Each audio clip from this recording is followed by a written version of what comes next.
think there's plenty of places for chickens and other farm animals out in the country.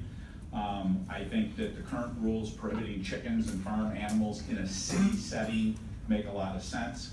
I think a lot of city lots and city living just doesn't work well with chickens. I also think it's an absolute enforcement nightmare to try to determine, is it a rental property or not? Are the chickens in the coop by sundown? Are they out too early in the morning? Is it properly covered or not? I don't think that the city really has the resources or the money to try to enforce this issue either.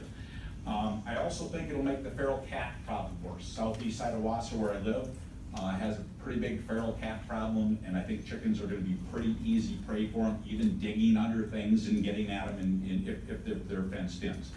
I have a law office just across from the YMCA here and a house next door, and there's homes that border downtown Wausau. I don't think having chickens on city lots that border downtown Wausau makes a lot of sense with all the wonderful things we've done with the city of Wausau.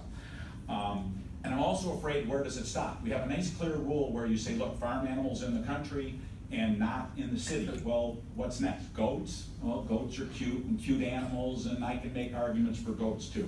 So I think it makes more sense to just keep the chickens in the country, and they're not really compatible with urban city living. There's a lot of things we do in the city that are different than the country. I can have an old ramshackle, unlicensed vehicle in the country, and I can tinker with it when I want, and that can be my hobby, but I can't do that in the city. And those are the differences between rules of cities and towns and villages and unincorporated areas. I also did a quick thing that I wanted to look up that I haven't shared with council previously, and that is a number of the newspaper articles said, well, there's 5 or 6 cities, and they've named them in the state of Wisconsin where they allow urban chickens. So my question was, well, how the heck many cities are there in the state of Wisconsin? So I looked it up. There's 190. There's 190 cities in the state of Wisconsin, and I think about 6 allow urban chickens. So 97% of the cities in the state of Wisconsin have said no to urban chickens, and only a couple have said yes. And I think it makes a lot of sense to be in the 97% and keep the city urban life we have without the chickens. Thank you very much. Thank you, sir. I would like to express my support for backyard chickens in the city of Wausau.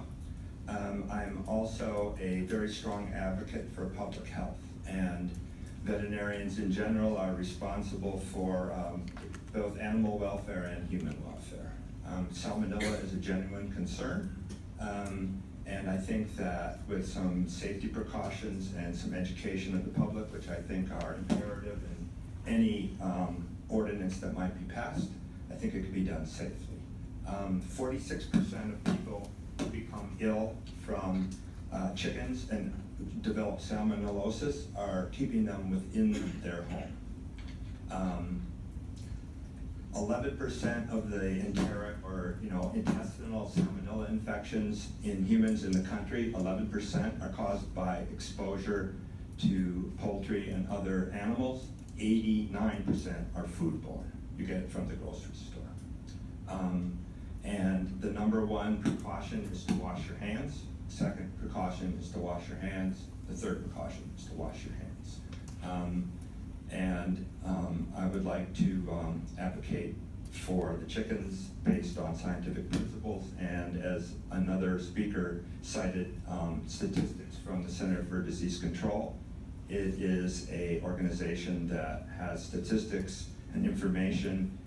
Backyard chickens will not make Wausau a safer place to live, but it might make it a more fun and interesting and unique place to live, and with good education, public health can be protected.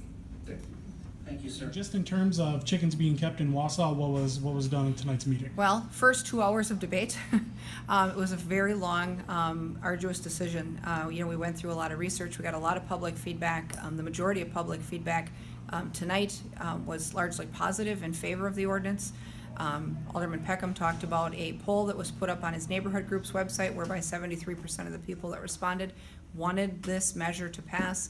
I've been tracking public feedback in my district since May. They're almost an even split. For every person that wants it, someone really doesn't want it. And so if we did not have a humane officer in the city of Wausau, we would not even be able to consider this. I mean, her insight as far as how things should be done and being able to inspect the site prior to the permit and be able to work with people to make sure they're doing things right, that is the key in any of this even being a success. I mean, citywide, we expect there may be a limited interest in even getting a permit for urban chickens because they're a lot of work. So, there are, we figured in committee there's maybe going to be 10 or 12 permits in the entire city. I mean, we only have 4 beekeepers and we've had them for 2 years. So we don't think this is going to be something of widespread interest. And if there are neighborhood impacts or these things are creating issues in neighborhoods, the permit can be repealed as easily as it's given. There's not even a huge hearing process. The humane officer goes in and if there's a problem, it gets addressed. I was actually torn on this. I voted for it in committee. I almost did not vote for it tonight based on public feedback, but the only thing that led me to have some assurance that we could move it forward on a trial basis is that at the 1 year point, it gets a review and it gets revised if revisions are needed. If we find problems that are happening as a result of people getting the permits, there could be revisions. No one said it couldn't be a complete repeal. Normally it's not. But if tweaks need to be made, if there wasn't a 1 year review, I think I'd have voted against this. But at least we've got some chance for people who are interested in keeping them and people who live near them to work together and see how this works itself out. And after that first year, we're going to have to do a review. It'll be a comprehensive one in public health and safety to figure out if there are issues emerging. None of the other 11 communities we spoke to have indicated there have been issues, but we may have some. And, we're going into it with eyes open. And some of the districts had very slanted negative comment. I mean, District 6 came back and told Ms. McElhaney that they were vehemently against it, and the feedback was negative all day long. That wasn't what I experienced in my area. I did experience, a number of no's, but offsetting that, a number of yeses. Not even people who were so much interested in having them themselves, but they were not really concerned if a neighbor went and got them because we're managing the lot size. So real narrow, tiny city lots won't qualify. That's the key, is that the ordinance was written intentionally so that tenants aren't getting them, and there are lots that just don't qualify based on size. They're not going to get the permit. And the permit process really is what may make this a positive because there's a check of the premises before the permits gets issued, and then it also could be repealed if there's an issue. So I think that going forward, the research that the city attorney's office did, that they provided to the committee and the council was solid. I think we've got some, fact-based arguments against it, but we've got fact-based arguments for it. So the fact that this is a 1 year trial, it was kind of a compromise solution. I think that they were headed toward a no vote tonight, I really do. And I think that the only thing that saved it was the idea that it would be a 1 year trial. And what are some of the details that were in the ordinance in terms of how many chickens can be kept in details of the coop?